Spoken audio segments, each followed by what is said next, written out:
वंदे मातरम। नमस्ते। जीवन का लक्ष्य, इसी बारे में हम बातचीत करने जा रहे हैं। हमारा आलोचना वहीं पर होगा, टिके रहेंगे। तो जीवन का लक्ष्य, इसको जब हम इस पर थोड़ा आलोचना करने जा रहे हैं तो एक बार हमको सोच लेना चाहिए actually what is the aim of our life. It varies from person to person. किसी एक के लिए इसका कोई सारे के लिए एक ही आंसर नहीं है। ये सभी के लिए अलग अलग होता है।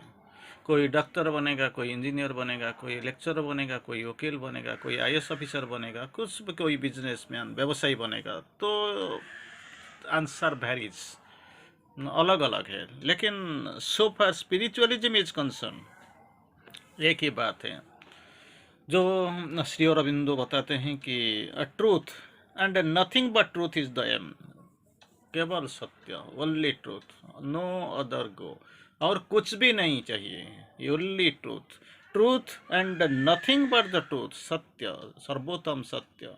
और सत्य के सिवा कुछ भी नहीं है। वही है हमारा जिंदगी का लक्ष्य। तो अभी प्रश्न आता है, तो सत्य क्या है?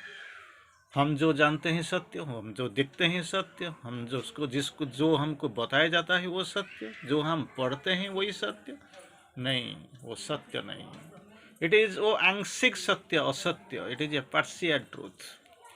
क्योंकि आपको शायद पता होगा, एक टेक ए स्ट्रेट रॉड, सीधा वाला ले जाओ, पानी का अंदर एक बकेट में, बाल्टी में एक पानी भर के ले आओ, इसको डुबाओ और देखो तो सीधा वाला थोड़ा बंका मतलब ये बेंट दिखाई पड़ता है। और बंका वाला वो भी सीधा ही दिखाई पड़ता है, क्योंकि it is the law of refraction, प्रतिसरण के नियम के अनुसार ऐसे होता है। तो वो स्ट्रेट था, लेकिन दिखाई जाता है थोड़ा जैसे टेढ़ा, बंका बंका बेंट जैसे लगता है। बंका वाला भी वो मतलब बेंट वाला भी वो सीधा लगता है। हम जिसको देखते हैं वो सत्य नहीं है। सपोज दूसरा एग्जाम्पल आप ले लीजिए। रास्ते में जा रहे हैं, बाइक चला के जा रहे थे, वो बहुत ज़्यादा गर्मी के मौसम, देखा जाता है कि रास्ता के ऊपर वो थोड़ा जैसे पानी जैसे रखा हुआ है। यू कैन सी पानी का स्रोत, करंट जैसे दिखाई देता है। जितना नज़दीक आते हुए तो देखते हैं वो पानी का कोई इसका कोई उपस्थिति भी नहीं है, पानी ही नहीं है। लेकिन थोड़ा देर दूर पहले वो तो दिखाई जाता था जैसे कि इस तरह उधर पड़ा हुआ है। वो क्या है? This is mirror. इस वो साइंस का नियम है, टोटल इंटरनल रिफ्लेक्शन। तो इसका इसके लिए तो हम पानी दिखते हैं रास्ता के ऊपर। तो और एक एग्जांपल लीजिए। क्या होता है, आप ट्रेन में जा रहे हो तो क्या होता है, ट्रेन में जब जाते हो तो देखते हो ट्रेन घूमता रह जाता है। वो इट इज़ ट्रू, ट्रेन बहुत स्पीड में जाता है। लेकिन हमको पता चलता है जो बगल वाला जो पेड़ होता है, जो उधर जो आदमी खड़ा होता है, वो भागते हैं, लेकिन हम जैसे कांस्टेंट। तो क्या मतलब है? हमको जो दिखाई पड़ता है वो सत्य नहीं है, सत्य और कुछ है। तो बोलते हैं तो सत्य क्या है? हम जो दिखते हैं वो सत्य नहीं है, हम जो जानते हैं वो सत्य नहीं है, हम जो पढ़ते हैं वो सत्य नहीं है, हमको जो बोला जाता है वो भी सत्य नहीं। तो सत्य क्या है? भगवान ही सत्य। ओके, ठीक है। जो भगवान, तो भगवान कहाँ है? कौन है भगवान? हम इसको कैसे पता चलेगा? और सत्य क्या है? Love of God is truth. भगवान का प्रेम वही सत्य है। जो मानव प्रेम, वो भगवान का प्रेम नहीं है, मानव प्रेम। दिव्य प्रेम का ये एक परवर्ट है, डिस्टोर्टेड रूप। इसका रूप चला गया, रंग बदल गया। तो वही है मानव प्रेम, जिसको हम लेके गर्व करते हैं। This is human love. आज है तो कल नहीं है। तो सोच लीजिए हम क्या करेंगे। जैसे प्रेम बदलता जाता है समय के अनुसार। और फिर भी देखो, पिछले बार थोड़ा मतलब बहुत पहले कुछ कुछ प्रेम में कुछ था, लेकिन अभी नहीं है। आप नहीं जानते हैं, जैसे जिंदगी जैसे अनसर्टन, अनिश्चित। आप घर से जाते हो, शाम को वापस करोगे, इधर डिनर खाओगे, इसमें कोई गारंटी नहीं है। तो ऐसे ही है जिंदगी में। जो प्यार है वो, इसमें भी कोई गारंटी नहीं है। जो प्यार में गारंटी नहीं है वो ह्यूमन लव, मानव प्रेम। तो इसको क्या करते हैं? Love of God is truth. तो गॉड को जानना पड़ेगा। ट्रूथ इधर कैपिटल टू, सर्वोत्तम प्रेम है, इसको जानना जरूरी है। तो love of God is truth. अभी प्रश्न आता है, so what is divine? Shri Aurobindo divine divine माँ जी ने बोल लिखते हैं, गॉड गॉडेस को छोड़ के डिवाइन डिवाइन लिखते हैं। क्या? Love of God is truth and love of truth is divine. ये सत्य का, ये जो सत्य क्या है ना, लव ऑफ गॉड, भगवान का प्रेम, वो सत्य है। वही जो सत्य है, कैपिटल टी, परम सत्य। लव ऑफ ट्रूथ, ये परम सत्य का प्रेम होता है क्या? Divine. So divine it exist only on truth. Truth is the, so इसलिए श्री अरविंदो लिखते हैं क्या कि only truth is the foundation of real spirituality. आध्यात्मिकता, ट्रू, वास्तव आध्यात्मिकता। सो जो इसको बोलते हैं, इसमें truth, nothing but truth, only truth, only truth. जब हम ट्रूथ के बारे में बोलते हैं तो बार बार कुछ कुछ बात हमका नज़र में आते हैं, हम सामने आ जाता है। क्या आता है? Truth, nothing but the truth. इसके सिवा कुछ भी नहीं है, वही है जिंदगी का। मतलब माँ जी ने बोलती हैं कि only truth, only truth, only truth, only truth the mother. तो ओनली ट्रूथ, इसका पास एक हाइफेन मिलेगा आपको, क्योंकि आप पढ़े लिखे हैं, आप देखते हैं हाइफेन मिलेगा। क्या है? The mother. मदर ने बोला है, माँ जी ने बोला है ओनली ट्रूथ, और कोई दूसरा बात नहीं है। लेकिन और दूसरा एंगल में अगर हम देखेंगे, क्या है? Only truth. कौन है ओनली ट्रूथ?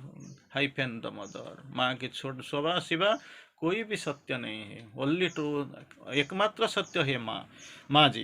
तो बोलते हैं कि truth is the foundation of spirituality. आध्यात्मिक, रियल स्पिरिचुअलिटी है, वास्तव आध्यात्मिकता का जो भित्तिभूमि है वो सत्य है। करेज इट्स सोल, इसका आत्मा क्या है? साहस। अगर साहस नहीं है तो कैसे आप स्पिरिचुअलिज्म करेंगे? उनको पाँच मन बुलाएंगे, कैसे पाँच चलाएंगे, कैसे चलेंगे? तो करेज तो होना ही चाहिए। और एक बात में वो माँ जी बोलते हैं, fear and yoga can't go together, can't coexist. ये दोनों एक ही साथ रह नहीं सकते। इधर भय और उधर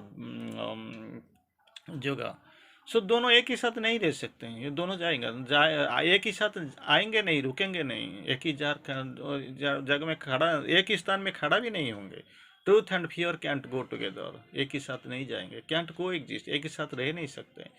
तो क्या होगा? योगा करते हो तो माँ के पर भरोसा नहीं, तो योगा क्या करते हो? तो एक बार और एक बात आता है क्या कि truth and nothing but truth is the aim, and if we can't embody this truth, अगर ये सत्य को हम इसको एम्बॉडी नहीं कर सकते, नहीं पाएंगे, तो इसका मिला नहीं पाएंगे, तो क्या ये 100 इनकारनेशंस डोंट मैटर? एक ही बात, हम तो 10 अवतार का बात में सुनते हैं, बारे में जानते हैं। मत्स्य अवतार से शुरू करके हम कल्कि तक आते हैं। तो इसमें क्या है? 100 इनकारनेशन, ये छोड़ दीजिए, 10 का बात में छोड़ दीजिए, अगर 100 भी अवतार इधर आएंगे तो डज नॉट मैटर, कुछ भी कर नहीं होगा, बदलना नहीं होगा, क्योंकि ओनली ट्रूथ। एक बात आपको मैं बताना चाहता हूँ, थोड़ी बड़ा इंटरेस्टिंग बात है, आपको ज़रूर याद करना पड़ेगा। किसी एक युवक एक फेमस गुरु, प्रसिद्ध गुरु के पास आता है, वो बोलता है हम सत्य को जानना चाहते हैं। तो गुरु बोलते हैं, सत्य को जानना चाहते हो या सत्य का उपलब्धि करना चाहते हो? You want to know only the truth और you want to get some realization? That is what the question. वो लड़का, वो युवक, वो इसका समझ में नहीं आता है। सर क्या है? सत्य तो सत्य है, इसको जानना चाहिए, और रियलाइजेशन, इसका अंदर कुछ डिफरेंस है, पार्थक्य है? जरूर है, जरूर है, it is there, very much prominent. आपको मालूम है, होने चाहिए, इसको रहना चाहिए। तो क्या है सर? न जानते हो, जानना चाहते हो? यस सर, फॉर दैट हम अब मैं तो आया हूँ, इसको जानने के लिए तो आया हूँ। तो मुझे कुछ तो गुरु का पास क्यों आते हैं? तो गुरु ही गुरु है, इसका गरिमा है, वो भगवान का स्वरूप होता है, वो तो शिक्षा देते हैं और इसको जीवन में प्रयोग करने का बात करते हैं, और इसको शैली बताते हैं, टेक्निक देते हैं, कैसे जाएंगे, फंडामेंटल कैसे जाएंगे, कैसे इसको निभा पाएंगे। ये लोगों को, ये तो गुरु से हमको शिक्षा मिलता है। तो बताइए सर, हम कैसे, मुझे जानना चाहिए। If any difference is there, अगर कुछ डिफरेंस है तो थोड़ा मुझे बता दीजिए। वो जानना चाहते हो, ठीक है, सुनिए ना। क्या? मैं तो, मेरा पास अभी देखिए, ये आश्रम के पास इनमेट्स है, आश्रमाइटीज है, सारे सब आए हैं हुए हैं। हमारे पास देखिए, जो किताब लाइब्रेरी में पड़ा हुआ है, पूरा भरा, खचाखच भरा हुआ है। हर दिन कुछ ना कुछ किताब आते हैं, लोग ज्ञान आहरण करते हैं, पढ़ते हैं, सत्य को जानते हैं, इसको आलोचना सुनते हैं। हम जब प्रीचिंग, मतलब शिक्षादान करते हैं, जो रिसोर्सेस, जो टीचिंग करते हैं, फीस देते हैं, इसको वो सुनते हैं। हर दिन इसका परीक्षा निरीक्षा होता है, वो सत्य को जानता है। और एक दिन आता है ये लोगों को पता चल जाता है कि हमने बहुत कुछ पढ़ लिया, बहुत कुछ जान लिया, बहुत कुछ सीख लिया। तो इसी टाइम में ये लोगों का आ जाता है कि हम अभी टाइम आ गया, मतलब इसको छोड़ना है, आश्रम छोड़ के बाहर जाना है और बाहर में ज़िंदगी को नई ज़िंदगी शुरू करना है। तो अगर ये जो पुस्तक लब्ध ज्ञान और ये सुना हुआ जो वचन और हमारा जो भाषण, इसको सुन के क्या करते हैं, वो आश्रम से विदाई ले लेते हैं। हम इसको भी सर्टिफिकेट दे देते हैं, कोई फ़र्क नहीं, सर्टिफिकेट ले जाओ, जाओ ज़िंदगी में कुछ करो। अगर ये लोगों ने पढ़ा हुआ है, पढ़ा पूर्ण जो भगवान के बारे में, तो दुनिया के बारे में, जीवन के बारे में थोड़ा थोड़ा ज्ञान, जो शास्त्र लब्ध ज्ञान, इसको पढ़ के वो चले जाते हैं आराम से ज़िंदगी में प्रयोग करने के लिए। वो कैसे प्रयोग करते हैं, इसको लेके व्यवसाय शुरू कर देते हैं, टीचिंग, प्रवचन देते हैं, इधर उधर बात करते हैं, आश्रम प्रतिष्ठा करते हैं, बहुत बड़ा बड़ा आश्रम, ये जैसे हमारे जैसे नहीं, बहुत बड़ा बड़ा आश्रम, एक मंदिर होता है। इट इज़ प्योरली कमर्शियल, व्यवसायीकरण। तो आते हैं तो व्यवसाय ही चलता है। तो ये है आपका पहला बार का, हम सत्य को जानते हैं लेकिन रियलाइजेशन नहीं है। तो ये लड़का जो आया था वो पूछता है, गुरुदेव तो रियलाइजेशन क्या है? अगर आप सोचते हैं अगर ये तो सत्य है, हम भी इसको जानते हैं, लोग पढ़ाई करते हैं जाकर और द्वार द्वार घूम के कुछ बोलते हैं, प्रीचिंग देते हैं, स्पीच देते हैं, प्रवचन के बारे में चलता है, वो तो अनादि अनादि अनंत काल से चल रहा है, आज भी चल रहा है, वो सामने भी चलेगा। इसको बोलते हैं सो कल्ड कमर्शियलाइजेशन। अभी हमको बताइए एक्चुअली आप क्या जान, रियलाइजेशन क्या बोलते हैं, जानने चाहते हो? Yes sir, for that I am here. इसको जानने के लिए तो मैं इधर आया हूँ, मैं तो मुझे थोड़ा बताइए, कृपा करके बताइए। तो आइए देखिए, एक गुरुजी लड़का कोई जो लेके अंदर चले जाते हैं, देखो कोई उधर एक आदमी बैठा है, वो ये क्या करता है, इसका कोई घमंड नहीं है, नीचे बैठा है। 500 जो इनमेट्स है हमारा आश्रम आईटीज है, लोग इधर कह रहते हैं, पढ़ाई करते हैं, रिसर्च करते हैं, इधर काम करते हैं, ये लोगों के लिए वो खाना पकाता है, चावल बनाता है। और इसका अंदर कोई क्वेश्चन नहीं है, डाउट नहीं है, संदेह संशय ये कुछ भी नहीं है, इसके लिए कोई फीलिंग्स भी नहीं है।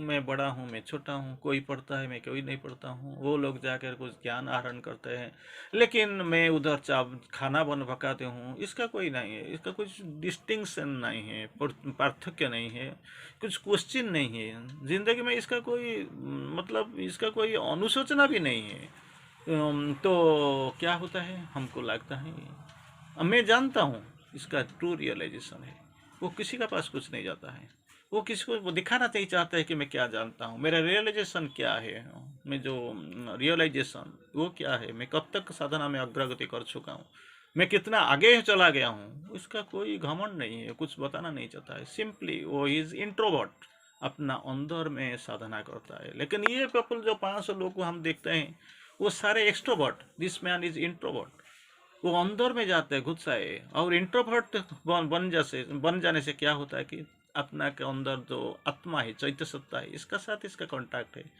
इसका आचरण, बात और जीवन शैली, जीवनचर्या सब कुछ अलग है, सब कुछ इंट्रोवर्ट, बहुत साइलेंट, कुछ भी नहीं है, आराम से बैठा हुआ है। तो इसी तरफ आप देख सकते हैं क्या कि यही है जिंदगी। और तो इसको क्या होता है, रियल टू रियलाइजेशन इसका आया है। लेकिन हम जो 500 आदमी इनमेट्स इधर देखते हो, ये सब कुछ सुपरफिशियल बाहर में रहते हैं और कमर्शियलाइजेशन में विश्वास करते हैं, वो दिखावा।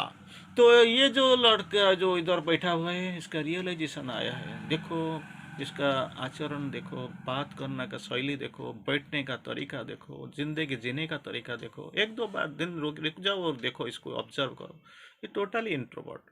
सो वही है, मैं सोचता हूँ मेरे ख्याल से इसका रियलाइजेशन आ गया है। और मेरे जब अंत हो जाएगा, मेरा जाने का मतलब ये जो ಮ್ಯಾನೇಜ್ ಮೊಟಾಲಿಯವನು ಮರ್ತ್ಯಮಂಡಳೆ ದೇಹ ವಹಿ so once I have taken birth means so ಜಾತಸ್ಯ ಹಿ ಧ್ರುವಂ ಮೃತ್ಯು I have to live this body, that is for the time being it is the physical mortality, but chetana ka immortality of consciousness, immortality of soul is immortal, that is a different concept, but actually this physical death, material death is inevitable। अगर मैं चला जाऊंगा तो मैं जब जाऊंगा तो मेरा जो जस्टी है इसका हकदार यही है, क्योंकि इसका रियलाइजेशन है। लेकिन प्रॉब्लम क्या है, समस्या वहीं पे है ये जो लोग हैं ना, ये लोग इसको एक्सेप्ट नहीं करेंगे, क्योंकि ये लोग सोचते हैं कि ये बहुत बड़े बड़े लोग हैं, ये बहुत छोटा आदमी काम काम करता है, खाना बनाता है, ऐसे वो लोग को एक्सेप्ट नहीं करेंगे। तो इसको बहुत दूर किसी आश्रम को भेजना पड़ेगा, जहाँ पे वो रियलाइजेशन को लेके वो डिवाइन मैनिफेस्टेशन में काम करेगा। लेकिन ये लोग जाके क्या करेंगे, बाहर में वो जाकर व्यवसाय करेंगे, वही है बात। तो हम आएंगे अभी, जो जिंदगी का लक्ष्य वो बदलता जाता है। हम देखते हैं हर दिन हर पल, हर धारा को हम लिखते हैं, अनुभव करते हैं। जिंदगी का धारा हर दिन कुछ ना कुछ इसका तरीका बदल जाता है। किसी को पूछो पूछो जिंदगी का लक्ष्य क्या है, कोई बोलेगा अगर मैट्रिकुलेशन स्टैंडर्ड में है तो बताएगा सर मैं आईएएस बनूंगा। जब +2 लेवल में आ जाएगा तो बोलेगा मैं डॉक्टर या इंजीनियर बनूंगा। अगर एंट्रेंस क्वालिफाई नहीं किया तो फिर ग्रेजुएशन तक जाएगा तो बोलता है मैं एमबीए करूंगा, एमसीए करूंगा। फिर अगर ये नहीं होगा तो थोड़ा सामने चला जाता है तो पीजी लेवल में आ जाता है तो बोलता है सर मैं लेक्चर बनूंगा, कि नहीं तो कोई वकील बनूंगा। फिर अगर वो भी नहीं हुआ तो सामने चला गया न तो इसको बोलते हैं हम तुम क्या करना चाहते हो, न सर यस क्या करना चाहते हो, थोड़ा बिजनेस कर देने से चला जाएगा। अभी टाइम स्केल में थोड़ा मैट्रिकुलेशन से पीजी लेवल हार्डली 7-8 साल का डिफरेंस। तो जस्ट चिंता मतलब सोच लीजिए 7 साल में कितनी बार अपना जिंदगी का लक्ष्य बदल गया। तो बिकॉज दिस इज मेटेरियलियम, अगर भी एक मिल गया आप क्वालिफाई कर देते हैं, आपका लक्ष्य पूर्ण हो जाता है तो क्या करेंगे आप जाकर, क्या इसके बाद से नौकरी, पढ़ाई खत्म हो गया, नौकरी मिल गया, शादी हो गया, बच्चा भी पैदा कर लिया आपने, वो भी पढ़ाई करने जा रहे, इसके बाद बोलते हो कुछ देर के बाद देखते हो तो क्या हुए, जिंदगी एक सुलभ शौचालय हो जैसा। हर दिन एक मोमेंटम तो है, मोमेंटम भी धीमी हो गया, क्योंकि हम सुबह सुबह जाते हैं, रात को आते हैं, वही मैकेनिकल लाइफ, वही मतलब गतानुगतिक जीवन, मैकेनिकल लाइफ। हम क्या करेंगे इसमें, हम बिल्कुल टूटे हुए हैं, गिरे हुए हैं। तो क्या करेंगे, जिंदगी का लक्ष्य क्या है, हम मरना चाहते हैं। That is the death is a great leveller and final death स्मशान। सो एक दुख तो खत्म होगा, ये दुख ये जंत्रणा क्यों, मेरे जो मिला क्या, वही वही है। जो बच्चा नौकरी किया, शादी किया तो अपना ससुराल में रुक गया, बीबी वो इसको देखो बेड में पड़ी हुई है, बीमार है। और क्या है, जो मैं तो हूँ, ये जो अपना झूठा जीवन अतिबाहित कर रहा हूँ, चोरी करता हूँ, झूठ बोलता हूँ, ये जीवन में क्या है। अगर आपका थोड़ा समझ आया है तो आप क्या करते हैं, भगवान की पास जाते हैं। लेकिन इट इज़ टू लेट, बहुत देर हो गया। जिंदगी का लक्ष्य क्या होता है मैं जान नहीं पाया, ठीक है, जान नहीं पाया तो लाखों चले गए, लाखों दिन हो गया वो भी चला गए, इसको छोड़ दिए, जो युग युग का मैटर है वो चला गया। अभी तो सोच लीजिए मुझे ज़िंदगी में क्या करना है, ज़िंदगी में लक्ष्य क्या है, वही अगर पता चल जाएगा तो थोड़ा तो बदल जाएगा। सारा बहुत दुनिया तो नहीं बदलेगा, सारे बहुत जो लोग ये वो तो नहीं बदलेंगे, लेकिन तो कोई तो एक दो तो बंदे बदलेंगे, एटलीस्ट तो आपको बदल जाए, आप तो बदल जाएंगे ना। Even if the struggling world is left outside, संघर्षरत विश्व अगर बाहर में रुक के वो पड़े हुए हैं और वो छटपटाते हुए हैं, जंत्रणा में वो जर्जरित है, इसमें कोई फर्क नहीं पड़ता है। आप भूल जाइए, इसके लिए थोड़ा विनम्र प्रणाम कर दीजिए, ध्यान कर दीजिए, बस दैट्स ऑल। तो क्या करना है मुझे, अगर इसके लिए ध्यान करूँगा, इसके लिए थोड़ा प्रार्थना कर दूंगा, तो क्या एक्चुअली करना पड़ेगा, आपको बदलना है। One man's perfection still can save the world, not change but transforms, final transformation, perfection, एक वन मैन्स परफेक्शन। और अगर एक ही अंदर पूर्णता आ गया तो इसके लिए, इसका जो सराउंडिंग के लिए और सारा विश्व के लिए वो एक Virat, it is a big step. It is even if the struggling world is left behind outside, one man's perfection still can save the world. वो खुद को बचा लेगा, अपना सराउंडिंग को बचा लेगा और सारा पूरा दुनिया को भी बचा लेगा। He still can save the world. लेकिन एक ही अंदर भी पूर्णता नहीं आया है तो क्या करते हैं, जीवन का लक्ष्य हम क्या सोचते हैं। Truth and only truth, nothing but the truth is our aim. So if you can't embody, इसको अगर पकड़ नहीं पाओगे तो क्या करेंगे। तो मतलब जिन जो आया था, हम जो जो पर्पस को लेके आया था, जिसके लिए काम करता है कर रहे थे, तो क्या करने क्या हुआ। So if we can embody this truth, 100 incarnations does not matter, कुछ भी फर्क नहीं पड़ेगा, ना आप बदलेंगे ना आपके लिए दुनिया बदलेगा। ये सोच लीजिए, मत सोचिए कि दुनिया बदलने से मैं बदलूंगा, नहीं। दुनिया का कंधे में मैं जाऊंगा, वो एक बैड कॉन्सेप्ट है, वो ओल्ड कॉन्सेप्ट, वो न्यू कॉन्सेप्ट है। मैं मुझे चलना होगा, मुझे बदलना होगा, मुझे देख के ही ये दुनिया शायद बदल जाएगा, वही है।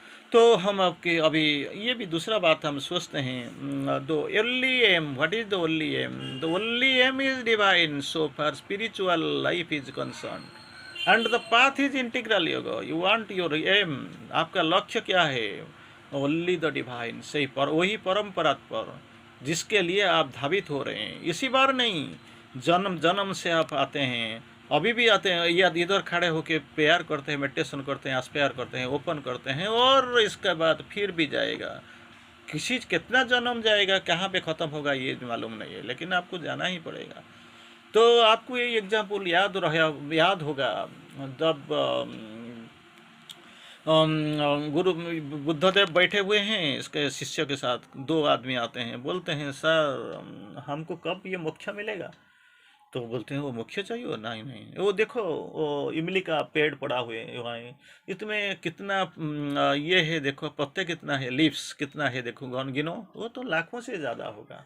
ठीक, वहाँ वहाँ अगर इतना ही साल लगेगा आपको मुख्य के लिए। तो पहला वाला जो था वो बोलता है मुझे नहीं चाहिए मुख्य, क्योंकि मेरा पेशेंस नहीं, मैं पेशेंट हो गया, मैं छोड़ के जा रहा हूँ। मेरा जो आश्रम था, मेरा जो साधना था, मैं इसको वाइंड अप कर देता हूँ, बंद कर देता हूँ, और साधना बंद, मैं घर चला। ठीक है भाई, जाओ, कोई कौन बोल रहा था आपको आने के लिए, साधना करने के लिए? जाओ, आगे जाना चाहते तो it is up to you. तो दूसरा वाला आता है तो सेम क्वेश्चन सेम आंसर, तो हंसने लगता है, नाचने लगता है। तो बोलता है तो एक दिन लोग को बुद्धदेव पूछते हैं, तो वो लोग तो रो के जाता है, लेकिन आप हंसते क्यों? अरे इसका बारे में छोड़ो, मेरा बारे में बात करो। क्या आपका बारे में बात करूं, बताइए क्यों हंसते हो? ना हंसते इसलिए हंसता हूँ, क्योंकि हंसता हूँ, मतलब अरे एक दिन तो होगा, एक दिन तो अगर जाता है तो मेरा जो गोल पोस्ट है, लक्ष्य स्थल है, इसका तो एक एक दिन तो खत्म हो जाता है ना। और मेरा काम ही क्या है, मुझे मेरा नौकरी यही है, हर दिन मैं भगवान का प्रणाम करूंगा, इसका नाम कीर्तन करूंगा, इसके लिए ध्यान करूंगा, और भगवान को बुलाऊंगा, वही तो मेरा काम है। भगवान ने मुझे यही ड्यूटी दिया है, this is my job, that's what I am doing, वही तो हमारा नौकरी है, मैं इसका काम कर रहा हूँ। तो जब नाचने लगता है तो भगवान मैनिफेस्ट कर देते हैं, तो गया तेरा जीवन धन्य हो गया, जीवन धन्य हो गया, इसलिए तुम बैठा हो। तो goal, divine is the goal, divine was the beginning, divine is the middle, divine is the goal. ये जो इमरजेंस हम जहाँ पे निकल में आते हुए हैं, वही है डिवाइन। जो हम चलते हैं, हमारा पास जो गाइड भी है, डिवाइन हमको लेके चलते हैं साथ साथ में, और जहाँ पे वो पहुँचाएंगे वो भी divine. So beginning middle and and only divine. लेकिन कौन जानता है इसको, डिवाइन को? सारे लोग तो आपको ये सुनते हुए आपको पागल बताएंगे, लेकिन आप तो जरूर पागल नहीं है, क्योंकि ये लोगों के पागल देखते हैं, क्योंकि ये चेतना की अति निरोला निचला स्तर में है, in the very much lower consciousness. आपको समझ नहीं पाएंगे, आपका कार्यशैली को प्रशंसा नहीं करेंगे, लेकिन सोचेंगे वो पागल, क्योंकि आप चेतना में इतना इन द हायर कॉन्शियसनेस, इतना ऊपर में हो, जिस ये लोगों का मतलब कैलकुलेशन, ये लोगों का जो एक्सपेक्टेशन, ये लोग आपको समझ में ही नहीं पा रहे हैं, इसलिए बोलते हैं वो पागल जैसे घूमते हैं, लेकिन आप पागल नहीं हो। ठीक है, तो माँ जी बोलते हैं, एक दो बात हम बताते हैं, जीवन का लक्ष्य के बारे में बोलते हैं। माँ जी का जो प्रार्थना है, तो बोलते हैं जीवन का मुख्य लक्ष्य इसको बोलते हैं। अगर चेतना के विकास को जीवन का मुख्य लक्ष्य मान लिया जाए तो बहुत सारी कठिनाइयों का समाधान मिल जाएगा। अब बोलते हैं ठीक है, हम लक्ष्य जानते हैं, ट्रूथ एंड डिवाइन, भगवान के पास मिलना है, भगवान के पास जाना है, भला है तो भला होगा, बुरा है तो बुरा होगा। तो इसका पास क्या होता है, खुदा के पास जाना है। तो खुदा के पास जाना है, भगवान के पास जाना है, इसको मिलना है। तो हमको क्या करना है, बोलते हैं माँ बोलते हैं जीवन का मुख्य लक्ष्य क्या होने चाहिए? अगर चेतना का विकास, development of consciousness, elevation of consciousness, चेतना का विकास और इसका उत्तोलन, ट्रांसफॉर्मेशन ऑफ कॉन्शियसनेस, चेतना का रूपांतर।